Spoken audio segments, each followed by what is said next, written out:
За астрологч сонирхогч мэдхийн ордынхаа өнөөдрийн мэндийг хүргэе.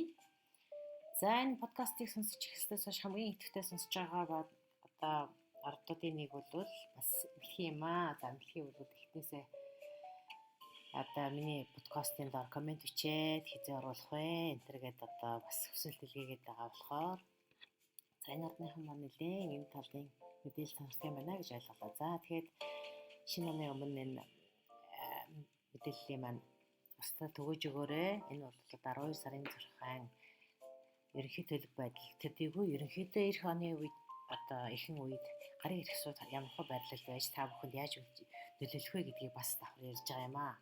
За тэгэхээр хэд хоногийн өмнө бодохын ухрах хөдөлгөөний талаарх мэдээллийг оруулсан. За энэ удаад мэдхийн ордонд бол бодохын ухрах хөдөлгөөний 6 дугаар гэрт байлах нэ. За 6 дугаар гэр гэдэг нь болохоор ажил алба эрүүл мэндийн хариуцдаг юм гэр юм байгаа юм. За тэгэхээр энэ үед та бүхэнд ямар зүйл таатай байх вэ гэх юм бол одоо эрүүл мэндийн асуудал эргэж харах, шинэ дэглэм барих, одоо жишээлбэл одоо сахараас татгалзах гэсэн бол нэлээд хэдэн одоо удаагийн оролдлого бүтлгүй байсан бол яг энэ ухрах хөдөлгөөний үед яг тэр юу одоо тийм дэглэм барих энэ их сайн байдаг. За тэгээ шинжилгээ хийх тийм үү, бүрэн шинжилгээ хийх маш сайн гэж үздэг.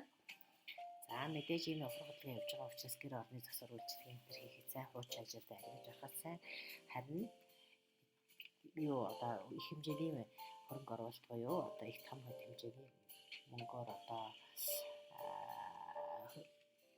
худалдан авах тийм хөрөнгө оруулалт хийхийг зайлсхийгээрэй гэж зөвлөдөг шүү.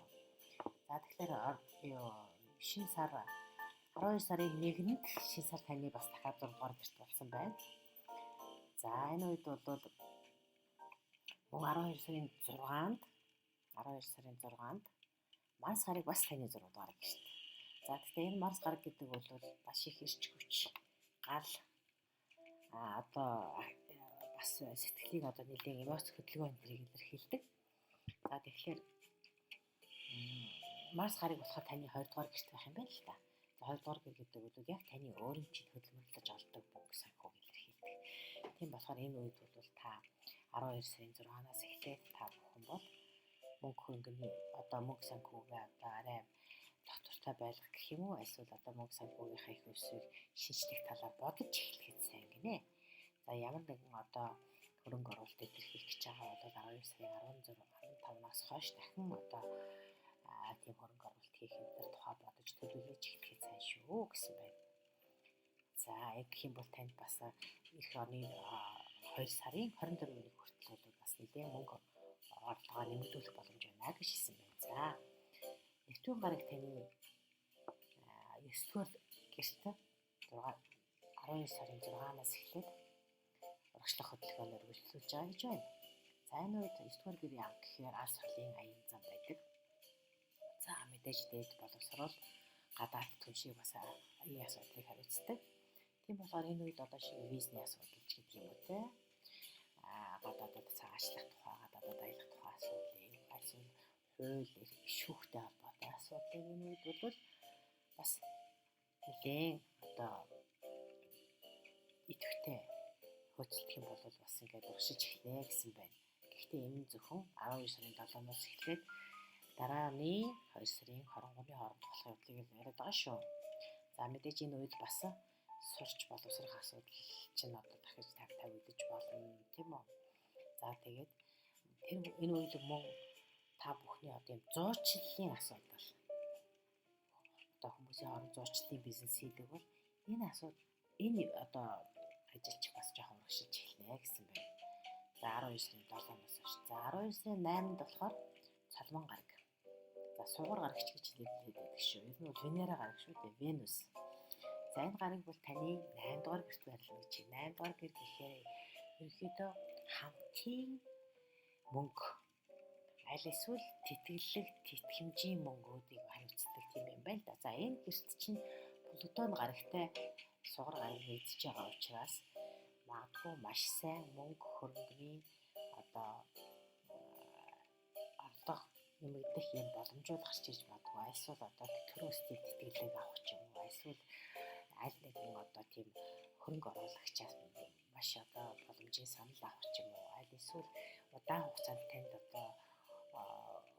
одоо орж ирэхгүй байсан тэр төлбөр мөнгө ч юм уу, эсвэл зээлсэн мөнгө ч буцаж орж ирэх ч юм уу, иймэрхүү боломжтой гэж байна.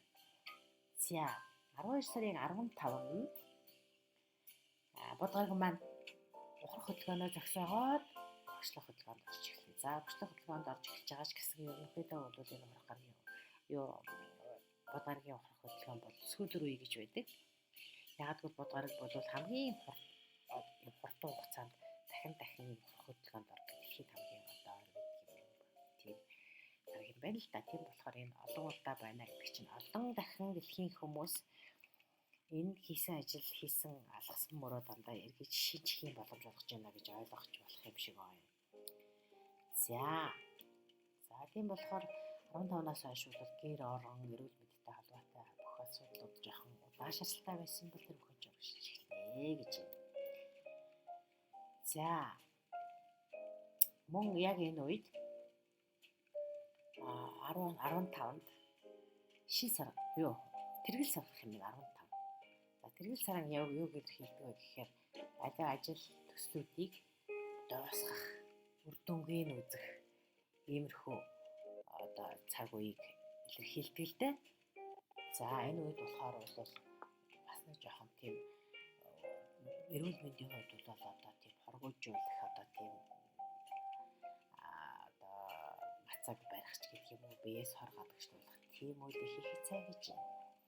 За тэгээд энэ үед бас танаа ордныхан тийм эзотерик мэдлэг, нууц мэдлэг, ямар нэгэн тийм нууцыг тайлах, сэтгэл зүйн болон одоо тийм нууц талт ертөнцтэй холбоотой ийм мэдлэгүүдийг сонирхож эхэлнэ. Магадгүй зарим нэгэн нууцууд энэ үед бас тайлагдаж магадгүй гэсэн бай. За 12 сарын 22-нд заанаар буцдаг гэж манайхан хэлдэгтэй. За хамгийн богино өдөр, хамгийн урт шөнө болдог тийм ээ. За 12 сарын 22-наас 19 сарын 30-ны хооронд бол нар таны 7 дугаар гэрт байлна. За энд бол за шинэ эхлэл, шинэ санал авах, шинэ одоо тийм уулзалт хэлцээг төлөвлөх гэдэг юм боломж олдог гинэ. За тэгээд мөн яг энэ үед Сатурн буюу Санчир гарагийн нөлөө бас нэлийн одоо хүчтэй байх учраас та одоо жишээлбэл өөрийнхөө зүгээс хийх ёстой, үүсгэх ёстой тэр үүргээ бас нэлийн хариуцлага, тэр үүрэг хариуцлагаа бас нэлийн ухамсарлаж хандаарай гэсэн байна. За магадгүй энэ үед бол одоо таны статус, нийгмийн байр суурьчин одоо дээшлэж, за ямар нэгэн тас хэлтсийг удирдах ч юм уу, ямар нэгэн бизнесийн хэллийг тавьж өөрөө одоо жишээлбэл нэг компани захирал болдог ч юм уу те. Иймэрхүү боломж болтноо гэж хэлсэн байна. За ингээд мэтгийхэндээ ерөнхийдөө 12 сар болоод эх оны ихэнх үед ямар байх вэ гэдгийг ингээд танилцууллаа. Хүсэн хүлээсэн сайхан амжилт чинь гарч байгаа байх гэж найдаж байна. Шинэ оноо итгэл дүүрэн өдрөө сайхан угтаарай.